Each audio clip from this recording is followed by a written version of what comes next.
Cauvery Business பார்த்துக்கிட்டு வருங்கால கோடீஸ்வரர்கள் அனைவருக்கும் வணக்கம். இந்த வீடியோவில் ரெண்டு விஷயங்கள் பார்க்க போகிறோம். ஒன்று, MRF ஷேர் 1 லட்சத்தை டச் பண்ணிட்டு கீழே வந்திருக்கு. இது இன்னும் மேலே போகுமா, எவ்வளோ ரூபாய் வரைக்கும் மேலே போகும் அப்படின்னு மார்க்கெட்டில் எக்ஸ்பெக்ட் பண்ணுறாங்க. அண்ட் ஃபோர்காஸ்ட்லாம் என்ன இருக்குங்கிறத பார்க்க போகிறோம்.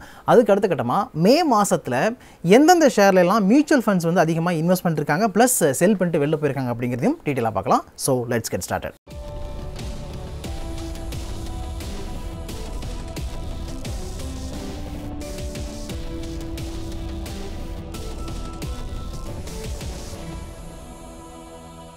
வெல்கம் டு காசு பணம் இதுமிக்கிறா. யாருக்கிட்டலாம் இப்போ MRF ஷேர் இருக்கோ எல்லாருமே செம்ம குஷியில் இருப்பீங்க அப்படிங்கிறது நல்லா தெரியுது. என்கிட்ட இல்லை, அது நல்லா வருத்தமாக இருக்குது. ஆக்சுவலாக இந்த ஷேரை பொறுத்த வரைக்கும் ஒரு பெரிய ஒலாட்டிலிட்டி இருந்துச்சு. அதாவது லாஸ்ட் இயர் செப்டம்பர்லேயே 86,000 வரைக்கும் போச்சு. அதுக்கப்புறம் நவம்பரில் வந்து 92 அந்த ரேஞ்சுக்கெல்லாம் போச்சு, 94 வரைக்கும்லாம் போச்சு நவம்பரில். அகைன் என்னாச்சுன்னா கொஞ்சம் ட்ராப் ஆகி மறுபடியும் 94 வரைக்கும்லாம் போச்சு. அப்புறம் கொஞ்சம் கீழே இறங்குனுச்சு. ஒரு வழியாக மறுபடியும் வந்து 98,000 அப்படிங்கிற ரேஞ்சுக்கெல்லாம் இப்போ மே மாதம் 5ஆம் தேதி எல்லாம் போச்சு. அதுக்கு பிறகு 1,440 ரூபாங்கிற இடத்துக்கு போயிட்டு அகைன் வந்து இப்போது 99,950 ரூபா ரேஞ்சில் ட்ரேட் ஆகிட்டு இருக்கு. லாஸ்ட்டாக வந்து க்ளோஸ் ஆச்சு. இந்த ஷேரை பொறுத்தவரைக்கும் என்னென்னா ஒரு நாளைக்கு 900 ரூபா, 1000 ரூபா, 2000லாம் வந்து திடீர்னு ஜம்ப் ஆச்சு. ஸோ இன்ட்ராடே பண்ணுறவங்க இந்த ஷேரில் இன்வெஸ்ட் பண்ணி நல்லா சம்பாதிச்சிருக்க முடியும். இன்னொரு பக்கம் நீங்கள் இன்வெஸ்ட்மெண்ட்டு டக்குன்னு ஒரு ப்ராஃபிட்டை பார்க்கணும் அப்படின்னு இருந்தாலும் பல்காக 1 லட்சமோ 2 லட்சமோ 10 லட்சமோ போட்டுட்டு ஒரு அமௌண்ட்டு எடுத்துருக்க முடியும். எடுத்தவங்களாம் சந்தோஷப்பட்டுங்க. முடிஞ்சால் வந்து என்னை கூப்பிட்டு பார்ட்டி கொடுங்க. அடுத்த கட்டமாக இந்த ஸ்டாக் எப்படி பெர்ஃபார்ம் பண்ண போகுதுன்னு GCL புரோக்கிங் கம்பெனியில் இருந்து ரிசர்ச் அனலிஸ்ட் வைபவ் கௌஷிக் வந்து ஒரு மேட்டர் சொல்லியிருக்கார். அதாவது இப்போ 1 லட்சத்தை டச் பண்ணிட்டு கீழே வந்திருக்கு இல்லையா, இது 1,25,000 வரைக்கும் போகிறதுக்கான வாய்ப்புகள் இருக்குங்கிறாரு. எப்போது? தீபாவளிக்குள்ளே. ஓகேவா, நவம்பர் மாதம் வரப்போதா தீபாவளிக்குள்ளே இந்த ஸ்டாக் 1,25,000 வரைக்கும் போகிறதுக்கு வாய்ப்பு இருக்குது அப்படின்னு இவர் சொல்கிறார். அதுக்கப்புறம் டிப்ஸ் டு ட்ரேட் அப்படிங்கிற வெப்சைட்டுடைய ஃபவுண்டர் அண்ட் ட்ரெயினர் என்ன சொல்கிறாருன்னா 1,1025 வரைக்கும் கம்மிங் டேஸில் இந்த ஷேர் வந்து அப்ரிஷியேட் ஆகிறதுக்கு வாய்ப்புகள் இருக்குங்கிறாரு. இவருடைய பேர் AR Ramachandran. So AR Ramachandran சொல்கிறது எப்படின்னா அடுத்த ஒரு வாரத்துலையோ 10 நாளையோ 1,12,220 வரைக்கும் போகிறதுக்கான சான்சஸ் இருக்குது அப்படின்னு இவர் சொல்கிறத எடுத்துக்கலாம்னு நினைக்கிறேன். அடுத்த கட்டமாக ஸ்வஸ்திகா இன்வெஸ்ட்மெண்ட் கம்பெனியுடைய ரிசர்ச் ஹெட் சந்தோஷ் மீனா என்ன சொல்கிறாருன்னா இந்த ஸ்டாக் 1,10,000 வரைக்கும் போகிறதுக்கு வாய்ப்பு இருக்குங்கிறார். ஓகே, 1,25,000, 1,10,000 அப்படின்னு 2 பெரிய டார்கெட்டை கொடுத்துருக்காங்க 2 நிறுவனங்கள்.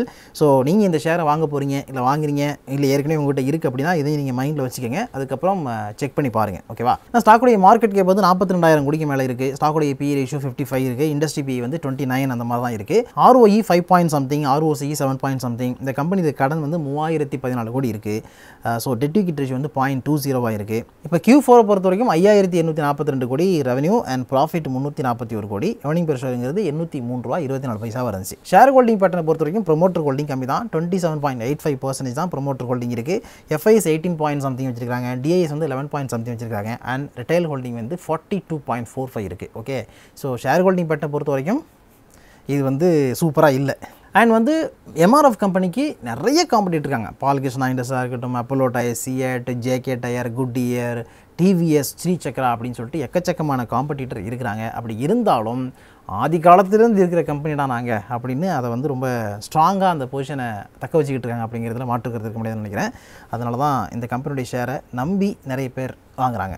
இன்னொரு நாள் தேவைப்பட்டால் MRF பற்றி நம்ம டீட்டெயிலாக வீடியோ போடுவோம், ஃபண்டமெண்டல் அனாலிசிஸ்லாம் பண்ணி வீடியோ போடுவோம். இப்போதைக்கு இது போதும்னு நினைக்கிறேன். அடுத்த கட்டமாக எந்தெந்த ஸ்டாக்ஸ்லாம் மியூச்சுவல் ஃபண்ட்ஸ் ரொம்ப இன்ட்ரெஸ்டடாக இன்வெஸ்ட் பண்ணியிருக்காங்க அண்ட் வந்து எங்களுக்கு போதும் அவங்களோட குடும்பம் நடத்துது அப்படின்னு சொல்லிட்டு எடுத்துகிட்டு போயிருக்காங்கிறத பார்க்கலாம். லார்ஜ் கேப் ஸ்டாக்ஸை பொறுத்த வரைக்கும் மே மாதத்தில் Indus Towers, Adani Total Gas, Tata Elxsi, HDFC Life Insurance, JSW Steel, Nykaa இந்த எல்லா கம்பெனிலையும் மியூச்சுவல் ஃபண்ட் ஹவுசஸ் அதிகமாக இன்வெஸ்ட் பண்ணிருக்காங்க. அதே மாதிரி Kotak Mahindra Bank, Torrent Pharmaceuticals, Hindustan Aeronautics, Hindustan Zinc and Macrotech Developers இந்த கம்பெனிலேருந்து அவங்களுடைய இன்வெஸ்ட்மெண்ட்டை வெளியே எடுத்திருக்காங்க மியூச்சுவல் ஃபண்ட் ஹவுசஸ். லார்ஜ் கேப்பை பொறுத்த வரைக்கும் இப்போது மியூச்சுவல் ஃபண்ட் ஹவுசஸ் அதிகமாக இன்வெஸ்ட் பண்ணுறது எங்கன்னு பார்த்தீங்கன்னா ICICI bank, HDFC bank, Reliance Industries and இன்ஃபோசிஸில் இன்வெஸ்ட் பண்ணியிருக்காங்களாம். மிட் கேப் கம்பெனியை பொறுத்த வரைக்கும் வேதாந்த் ஃபேஷன்ஸ் இருக்குல்ல, அந்த கம்பெனியில் ஏப்ரல் மாதத்தில் 2,752 கோடியாக இருந்த மியூச்சுவல் ஃபண்டுடைய இன்வெஸ்ட்மெண்ட்டுங்கிறது இப்போது மே மாதத்தில் வந்து 4,039 கோடியாக இன்க்ரீஸ் ஆகிருக்கு. இது ரொம்ப நல்ல விஷயம் பார்க்கப்படுது. அதுக்கப்புறம் எந்தெந்த மிட் கேப் ஸ்டாக்ஸ் எல்லாம் மியூச்சுவல் ஃபண்ட் கண்ணில் பட்டிருக்கு,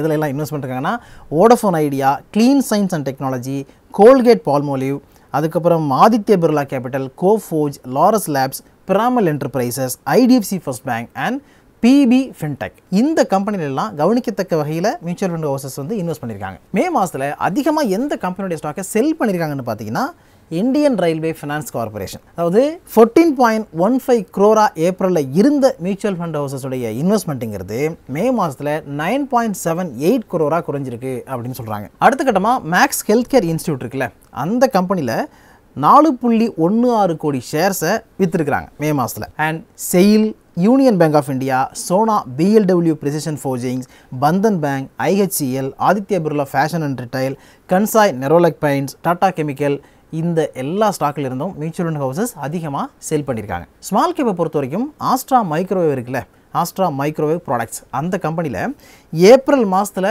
2 கோடியாக இருந்த மியூச்சுவல் ஃபண்ட் ஹவுஸுடைய இன்வெஸ்ட்மெண்ட்டுங்கிறது இப்போது மே மாதத்தில் 209 கோடியாக அதிகரிச்சிருக்கு. அதே மாதிரி HEG, Globus Spirits, Mazagon Docks Ship Builders, Ujjivan Finance Services, JTEKT India, Graphite India, Amara Raja Batteries, Marksans Pharma, இந்த கம்பெனிலெல்லாம் மியூச்சுவல் ஃபண்ட் ஹவுசஸ் அதிகமான இன்வெஸ்ட்மெண்ட்டை போட்டிருக்காங்க. இப்போ நான் சொன்னது எல்லாமே வந்து small cap category. Small cap கம்பெனியில் எதுலெல்லாம் வித்துட்டு வெளில போயிருக்காங்கன்னு பார்த்தீங்கன்னா Easy Trip Planners. Easy Trip பிளானர்ஸில் ஏப்ரல் மாதத்தில் 1.15 crore இருந்த இன்வெஸ்ட்மெண்ட்டுங்கிறது மே மாதத்தில் 71 லட்சமாக குறைஞ்சிருக்கு. அதுக்கப்புறம் RailTel Corporation of India, NOCIL, Time Technoplast, Mastek, Matrimony dot com, Manappuram Finance, Route Mobile, Gujarat Narmada Valley Fertilizers and chemical and வந்து எலின் எலக்ட்ரானிக்ஸ், இந்த கம்பெனிலெல்லாம் கணிசமான அளவுக்கு அவங்களுடைய இன்வெஸ்ட்மெண்ட்டை குறைச்சிருக்காங்க, சேல் பண்ணியிருக்காங்க. அதே மாதிரி இன்னொரு பக்கம் மியூச்சுவல் ஃபண்டுடைய பெர்ஃபார்மன்ஸஸ் எல்லாம் எப்படி இருக்குன்னு பார்த்தீங்கன்னா 2023 ஏப்ரல்லேருந்து மே மாதத்தை கம்பேர் பண்ணும்போது பயங்கரமாக குறைஞ்சிருக்கு. ஈக்விட்டி மியூச்சுவல் ஃபண்டுடைய இன்ஃப்ளோ எப்படி இருந்துச்சுன்னா ஏப்ரல் மாதத்தில் 5275 கோடியாக இருந்தது, மே மாதத்தில் 2906 கோடியாக குறைஞ்சிருக்கு. ஆனால் சிஸ்டமேட்டிக் இன்வெஸ்ட்மெண்ட் பிளான் எஸ்ஐபி இருக்குல்ல, எஸ்ஐபி மூலமாக இன்வெஸ்ட் பண்ணுறது மே மாதத்தில் அதிகரிச்சிருக்கு. ஏப்ரலில் 13,728 கோடியாக இருந்த இன்வெஸ்ட்மெண்ட் மியூச்சுவல் ஃபண்டில் 14,749 கோடியாக இப்போ மே மாதத்தில் அதிகரிச்சிருக்கு. ஸ்மால் கேப் எடுத்துக்கிட்டிங்கன்னா அது ஏப்ரல் மாதத்தில் 2,182 கோடியாக இருந்தது, 3,283 கோடியாக அதிகரிச்சிருக்கு, அதாவது இன்வெஸ்ட்மெண்ட் அதிகரிச்சிருக்கு. அதே மாதிரி மிட் கேப்பை பொறுத்த வரைக்கும் 1,196 கோடியிலேருந்து 1,791 கோடியாக அதிகரிச்சிருக்கு. அண்ட் டிவிடெண்ட் ஈல்ட் ஃபண்டுடைய இன்ஃப்ளோவும் 289 கோடி அப்படின்னு டேட்டா கொடுத்துருக்காங்க. லார்ஜ் கேப் ஃபண்ட்ஸுடைய அவுட்ஃப்ளோ 1362 கோடி அப்படின்னு கொடுத்துருக்காங்க. ஈக்விட்டி லிங்க்டு சேவிங் ஸ்கீம் இருக்குல்ல, இஎல்எஸ்எஸ், அது வந்து 505 கோடியாக இருந்திருக்கு மே மாதத்தில். டெட் ஃபண்ட்ஸ்லையும் இன்ஃப்ளோ கடுமையாக குறைஞ்சிருக்கு. ஏப்ரலில் 1.06 லட்சம் கோடியாக இருந்த இன்ஃப்ளோங்கிறது மே மாதத்தில் 45,959 கோடியாக குறைஞ்சிருக்கு. அதே நேரத்தில் ஹைபிரிட்ஸ் ஃபண்டுடைய இன்ஃப்ளோ 3,317 கோடியிலிருந்து 6,093 கோடியாக அதிகரிச்சிருக்கு. ஃபர்ஸ்ட் நம்ம பார்த்தது எந்தெந்த ஸ்டாக்ஸ் எல்லாம் மியூச்சுவல் ஃபண்ட் ஹவுசஸ் ப்ரிஃபர் பண்ணியிருக்காங்க பை பண்ணுறதுக்கு, ப்ளஸ் எந்தெந்த ஸ்டாக்ஸ் எல்லாம் செல் பண்ணியிருக்காங்க அப்படிங்கிறது பார்த்தோம். ரெண்டாவது பார்த்தது என்னன்னா மியூச்சுவல் ஃபண்ட் இண்டஸ்ட்ரியுடைய பெர்ஃபார்மன்ஸ் எப்படி இருக்குது அப்படிங்கிறத பார்த்தோம். ஸ்டாக் மார்க்கெட் இன்வெஸ்ட்மெண்ட்டை பொறுத்த வரைக்கும் ஒரு கம்பெனியோட ஷேரை வாங்குறதுக்கு முன்னாடி நீங்கள் அனாலிசிஸ் பண்ணும்போது அதில் எந்த மியூச்சுவல் ஃபண்ட் ஹவுசஸ் வந்து இன்வெஸ்ட் பண்ணிருக்காங்க, அது நல்லா பாப்புலராக இருக்கக்கூடிய கம்பெனி தானா, நல்லா தெரிஞ்ச மியூச்சுவல் ஃபண்ட் வந்து அதில் இன்வெஸ்ட் பண்ணிருக்காங்களா, நல்லா தெரிஞ்ச இன்சூரன்ஸ் கம்பெனி அதில் இன்வெஸ்ட் பண்ணிருக்காங்க அப்படிங்கிறது வந்து பார்க்குறதும் ரொம்ப நல்லது. ஏன்னா அவங்களுக்கு தெரியும் ஒரு கம்பெனியுடைய ஃபியூச்சர் க்ரோத் எப்படி இருக்கும், இவங்க என்னென்ன பண்ணுறாங்க, இன்டர்னலாக நிறைய விஷயங்கள் தெரிஞ்சிருக்கும். நாம் வந்து 1000 ரூபாய் 2000 ரூபாய் இன்வெஸ்ட் பண்ணுறதுக்கே அவ்வளோ யோசிக்கும் பொழுது, இல்லை ஒரு 5000 10,000 இன்வெஸ்ட் பண்ணுறதுக்கு நம்ம யோசிக்கும் பொழுது மியூச்சுவல் ஃபண்ட் ஹவுசஸ் எல்லாம் பல பேருடைய பல ஆயிரக்கணக்கான மக்களுடைய ஃபண்டை மேனேஜ் பண்ணுறாங்க. அவங்க என்ன பண்ணுவாங்க, பார்த்தா இன்வெஸ்ட் பண்ணுவாங்க. எதில் போட்டால் நமக்கு பணம் கிடைக்கும், நல்ல ரிட்டர்ன் கிடைக்கும், க்ரோத் இருக்கும் அப்படின்னு பார்த்தா இன்வெஸ்ட் பண்ணுவாங்க. ஸோ எப்போயுமே வந்து அதனால தான் நம்ம என்ன பண்ணோம்னா எஃப்ஐஸோட இன்வெஸ்ட்மெண்ட் எப்படி இருக்குது, டிஐஸோட இன்வெஸ்ட்மெண்ட் எப்படி இருக்குது அப்படிங்கிறத பார்ப்போம். அதனால் நீங்கள் வந்து இன்வெஸ்ட் பண்ணும்பொழுது டீட்டெயிலாக ஒரு ஷேர் அனலைஸ் பண்ணும்போது இந்த விஷயத்தையும் கவனித்து பார்த்துங்க. அதனால தான் இப்போ இந்த ஸ்டாக்ஸில் எல்லாம் வெளியே எடுத்திருக்காங்க ப்ளஸ் இன்வெஸ்ட் பண்ணுறாங்க அப்படிங்கிற டீட்டெயில் உங்களுக்கு நான் ஷேர் பண்ணேன். ஸோ இது நிச்சயமாக உங்களுக்கு யூஸ்ஃபுல்லாக இருக்கும் அப்படின்னு நினைக்கிறேன். இப்போது மியூச்சுவல் ஃபண்ட் ஹவுசஸ் இன்வெஸ்ட் பண்ண ஸ்டாக்ஸ் ப்ளஸ் வந்து அவங்க வித்துட்டு வெளில போன ஸ்டாக்ஸ் எதுவாக இருந்தாலும் பரவாயில்ல, இப்போ மென்ஷன் பண்ண ஸ்டாக்ஸ் இருக்குல்ல, மியூச்சுவல் ஃபண்ட் இன்வெஸ்ட் பண்ணது ப்ளஸ் வெளில போனது, அதில் ஏதாவது ஒரு ஸ்டாக் பற்றி உங்களுக்கு டீட்டெயிலாக ஒரு வீடியோ வேணும் அப்படின்னு நினச்சிங்கன்னா அதை நீங்கள் கமெண்ட் பாக்ஸில் சொல்லுங்கள். ஓகே, அடுத்த வீடியோவில் மீட் பண்ணுவோம். அது வரைக்கும் உங்களையும் உங்களுடைய பணத்தையும் பத்திரமா பார்த்துங்க. அண்ட் இவ்வளோ நேரம் நான் ஷேர் பண்ணது எல்லாமே உங்களுக்கு எஜுகேஷனல் பர்பஸுக்காகவும் இன்ஃபர்மேட்டிவ் பர்பஸாக மட்டும் தானே தவிர சஜஷன் அட்வைஸை கொடுக்கறதுக்கு இல்லை. அதனால் வாங்கணும் விற்கணும் அப்படின்னு நினச்சிங்கன்னா நல்லா தெரிஞ்சு ஒரு செபி ரிஜிஸ்டர்ட் அட்வைசரை கேட்டு டிசைட் பண்ணுங்கள். ஓகே, அடுத்த வீடியோவில் மீட் பண்ணுவோம். Thank you so much.